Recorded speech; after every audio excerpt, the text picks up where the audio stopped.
get familiar. So if you don't know by now, then you should probably get familiar. So hello students, कैसे हो सारे। Welcome back to our channel. तो आज हम पढ़ने वाले हैं ज्योग्राफी का chapter number 2, land, soil, water, natural vegetation and wild life. फिर 4-5 चैप्टर के नाम नहीं है, एक ही चैप्टर का नाम है। तो ये इतने सारे टॉपिक्स हैं इसमें कवर करने वाले हैं। इसमें बेसिकली इस चैप्टर में क्या है कि हमने पिछले चैप्टर में पढ़ा था रिसोर्सेज 3 तरह के होते हैं, नेचुरल, ह्यूमन मेड और ह्यूमन। तो इसमें नेचुरल रिसोर्सेज के ही बारे में पढ़ेंगे, उसको थोड़ा इलस्ट्रेट करके पढ़ेंगे, ठीक है। इतने सारे टॉपिक्स हैं, अब देख लेना, एक बार नज़र घुमा लेना। सारे टॉपिक्स कवर करेंगे हम इसमें। हम लैंड और सॉइल वाला टॉपिक कवर करेंगे। नेक्स्ट लेक्चर में water, natural vegetation and wild life cover करने की कोशिश करेंगे, ठीक है। इसमें बेसिकली आपको पढ़ना क्या है कि लैंड का हम यूज़ कैसे करते हैं, लैंड को हम कैसे यूज़ कर रहे हैं, तो उसका कैसे ख़त्म हो रहे हैं, वो कैसे डिस्ट्रॉय हो रहे हैं, और उसको कंजर्व कैसे करें।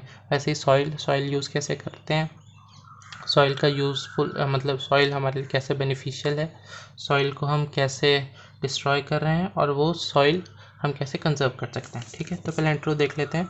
इंट्रो में क्या है, तो natural resources are anything that people can use which comes from nature such as land, water and air.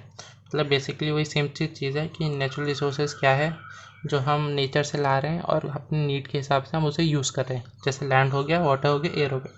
अब the land one of the most important natural resources, सही बात है, मोस्ट इंपॉर्टेंट नेचुरल रिसोर्सेज है ये। covers about 30% of the total area of Earth's surface. However, all the parts are not habitable, like mountain, desert, thick forest area. मतलब कि हमारे पूरे अर्थ में 30% एरिया जो है वो लैंड है, बहुत अच्छी बात है, बहुत बड़ा एरिया। 70% पानी है, ठीक है। लेकिन हम ये पूरा 30% एरिया इसलिए इस्तेमाल नहीं कर सकते क्योंकि काफ़ी एरिया इसमें माउंटेन भी काउंट किए गए हैं, काफ़ी थिक फॉरेस्ट भी हैं, और काफ़ी डेजर्ट भी है। और डेजर्ट वगैरह ये सब हमारे लिए रहने के लिए सूटेबल नहीं है, मतलब, ठीक है। फिर reason behind uneven distribution of population in different parts of the world is mainly due to the varied characteristics of land and climate.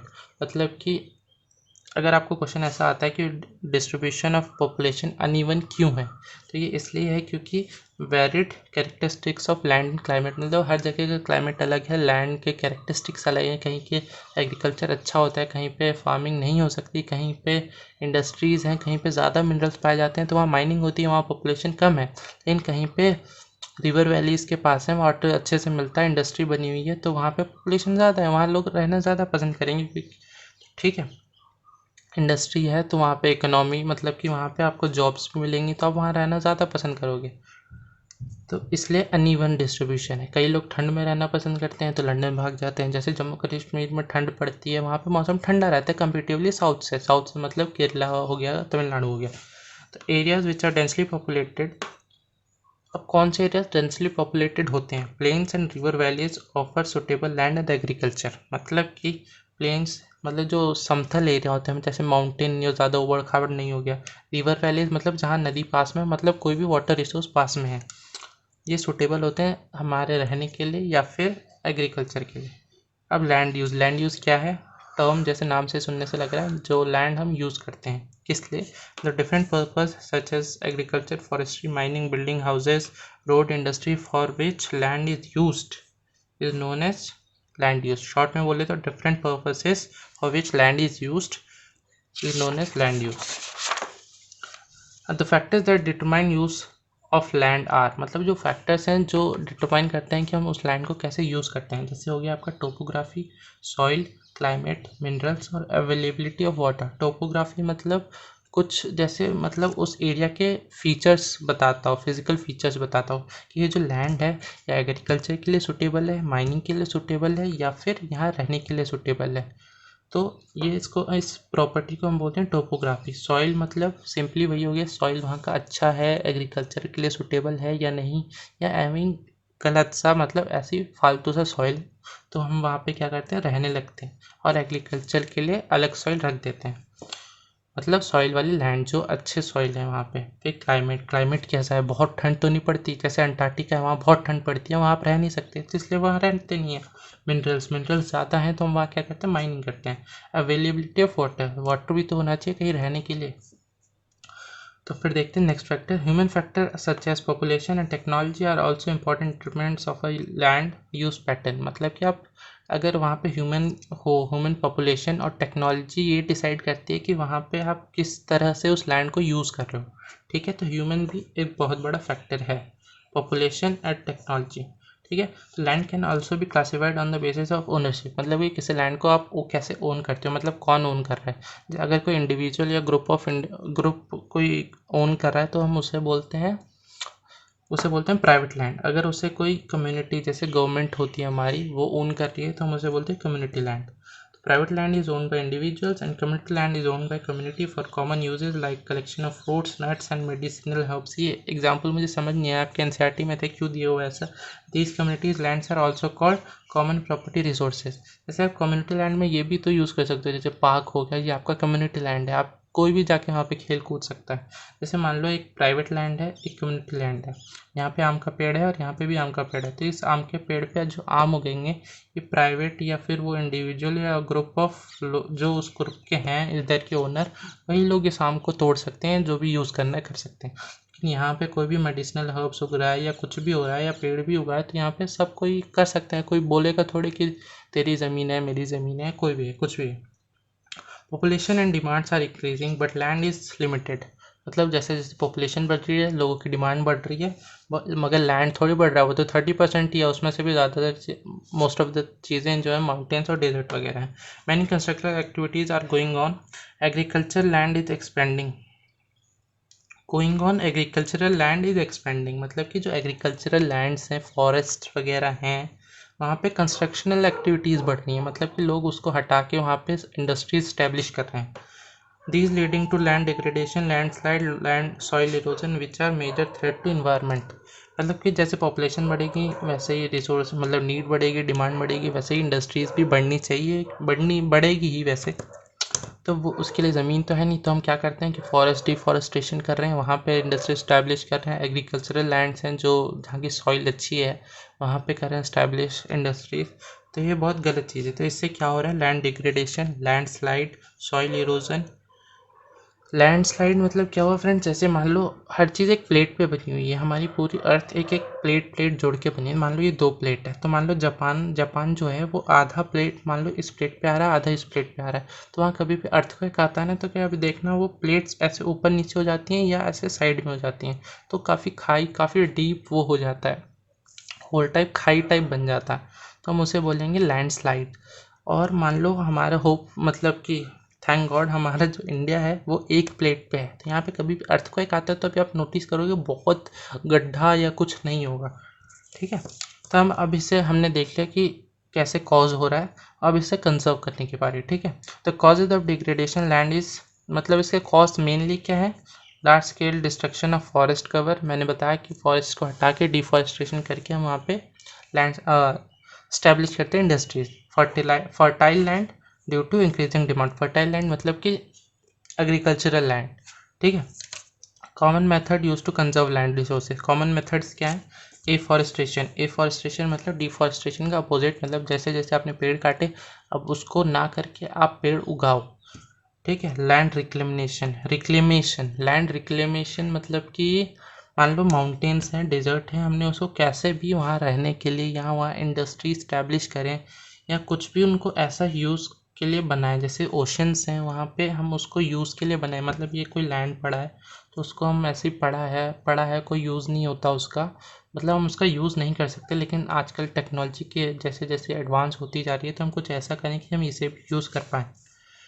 फिर है regulated use of chemical pesticides and fertilizers, मतलब कि जैसे हम एग्रीकल्चर वाले chapter में पढ़ा है, क्रॉप वाले में, साइंस के पहले चैप्टर में, कि हम अगर केमिकल पेस्टिसाइड और फर्टिलाइज़र यूज़ करते हैं तो वो हमारे लैंड के लिए बहुत हार्मफुल है, तो उसको हम ढंग से यूज़ करें, ज़्यादा यूज़ ना करें, थोड़ा थोड़ा यूज़ करें, मतलब जितनी ज़रूरत है उतना।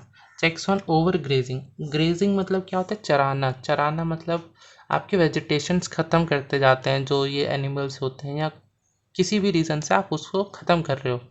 वेजिटेशंस मतलब कहीं घास उगी हुई हैं, जैसे ग्रीनलैंड हो गया, वहाँ पे मोस्टली घास उगी हुई है, या जैसे आप मान लो क्रिकेट का वो जो पिच होती है कैसे घास उगे रहती हैं, तो काफ़ी लैंड्स होती हैं वैसी घास उगी रहती हैं, तो लोग चराने के लिए भेज देते हैं, भेड़ बकरी है जो भी है, तो हम उसे ओवर ग्रेजिंग बोलते हैं, तो वो भी एक लिमिट में हो, ठीक है। अब आता है दूसरा टर्म, लैंड हमारा हो गया, हमने देख लिया उसका यूज़ कैसे करते हैं, वो डिस्ट्रक्ट कैसे हो रहा है, तो और उसका कंजर्व कैसे करना है। आप देखते हैं सॉइल।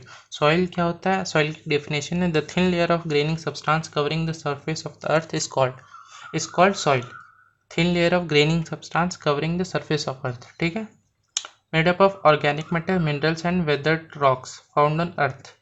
ऑर्गेनिक मैटर्स क्या हो गया? जैसे कोई प्लांट्स है वो डिकम्पोज हो जाता है माइक्रो ऑर्गेनिजम्स के हेल्प्स पे, या कोई एनिमल है या कुछ भी है वो डिकम्पोज होते रहते हैं, तो उससे सॉइल बन सकता है, या फिर मिनरल्स हैं उनसे सॉइल बन सकता है। वेदर्ड रॉक्स क्या हुआ? जो रॉक्स होते हैं, बड़े बड़े पत्थर पहाड़ जो होते हैं, वो कभी चेंज ऑफ क्लाइमेट्स की वजह से, या फ्रॉस्ट, कभी बहुत ठंड पड़ती है कभी बहुत गर्मी पड़ रही है, उसकी वजह से, या हमारी ह्यूमन एक्टिविटीज़ जैसे हम तोड़ते हैं उसको, तोड़ तोड़ के कभी चूरा कर दिया, उनकी वजह से सॉइल की लेयर बनती है।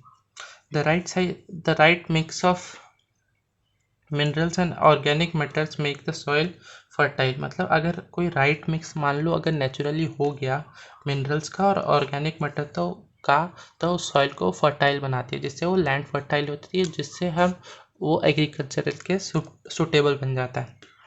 अब सॉइल प्रोफाइल क्या हो गया? मैं आपको यहाँ पे पिक दिखा दूंगा, एक आपके एनसीईआरटी में है कि हमारी सॉइल जो है वो अलग अलग लेयर में बनी हुई है।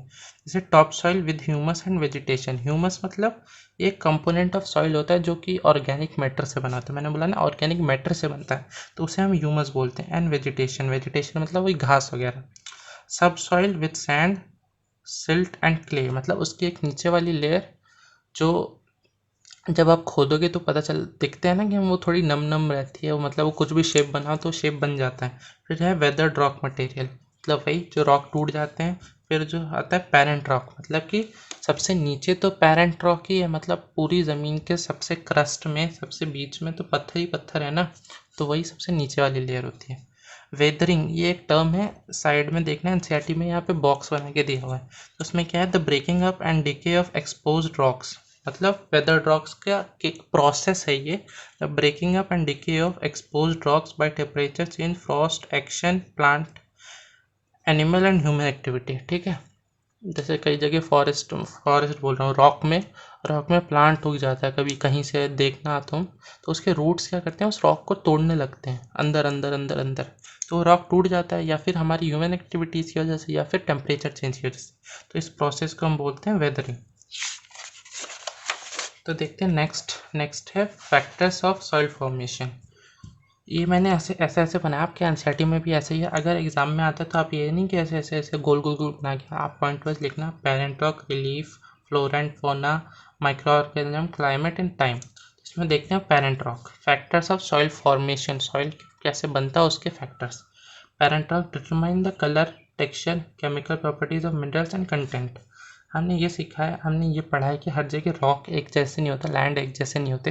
तो जैसे पेरेंट रॉक मतलब जो सबसे नीचे वाली लेयर है वो ये डिसाइड करती है कि उस सॉइल का टेक्सचर कैसा होगा, उसका कलर कैसा होगा, उसकी केमिकल प्रॉपर्टीज़ कैसी होगी, जो उस सॉइल में मिनरल्स हैं उसकी।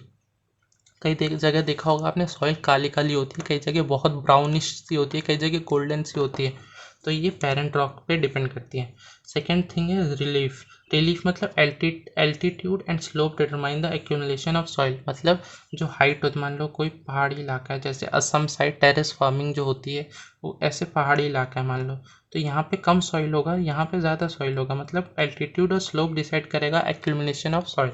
नेक्स्ट टर्म है flora and fauna and micro organism affect rate of humus formation, मतलब कि फ्लोरा एंड फौना क्या हो गया आपका? Plants and animals. और माइक्रो ऑर्गेनिज्म हमने पढ़ा था साइंस के फर्स्ट चैप्टर में कि वो ज़मीन में रहते ही हैं, वो रहते ही हर जगह हैं, वो हवा में भी हैं, ज़मीन में भी है, भले ही हमें दिखते नहीं। माइक्रो ऑर्गेनिजम्स हमें स्कोप से ही दिखेंगे, माइक्रोस्कोप से, वैसे हमें नेकेड आई से नहीं दिखते।